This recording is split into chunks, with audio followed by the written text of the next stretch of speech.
মাছের মাথা দিয়ে বাঁধাকপি বানানোর জন্য প্রথমে মাছের মাথাগুলোকে এরকম স্লো আছে ভেজে নিতে হবে ভালো করে। বাঁধাকপিটা এইভাবে কুচিয়ে নিতে হবে। আমি এই সাইড দিয়ে কুচিয়েছি, এই দেখুন।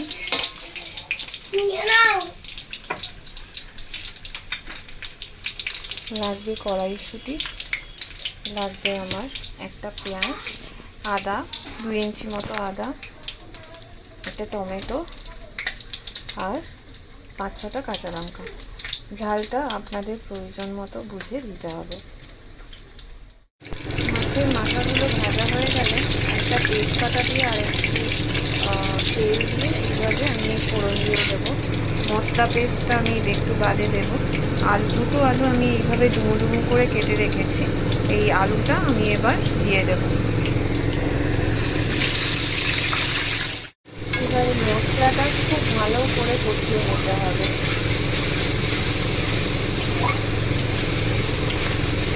যেন মশলা থেকে তেল ছেড়ে যায়। মশলা থেকে আস্তে আস্তে তেল ছাড়তে শুরু করেছে। এরপরে আমি বাঁধাকপিটা দিয়ে দেবো।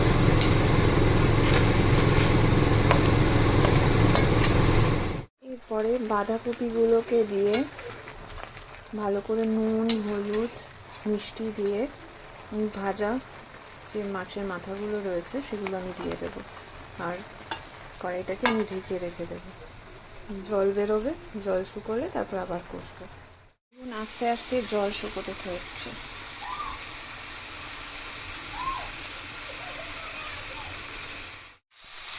বাঁধাকপি থেকে যে জলটা ছাড়ছিল, দেখুন জলটা এখন পুরোপুরি শুকিয়ে গেছে। এখন জাস্ট কষিয়ে আসছে, শুকনো শুকনো করতে হবে।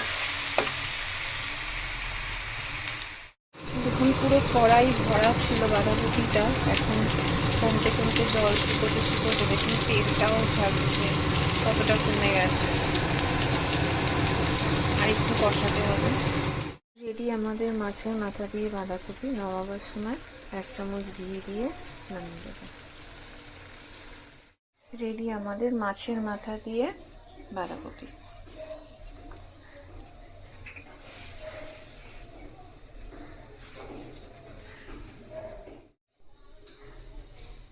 বাঁধাকপি কেমন হয়েছে? খুব ভালো।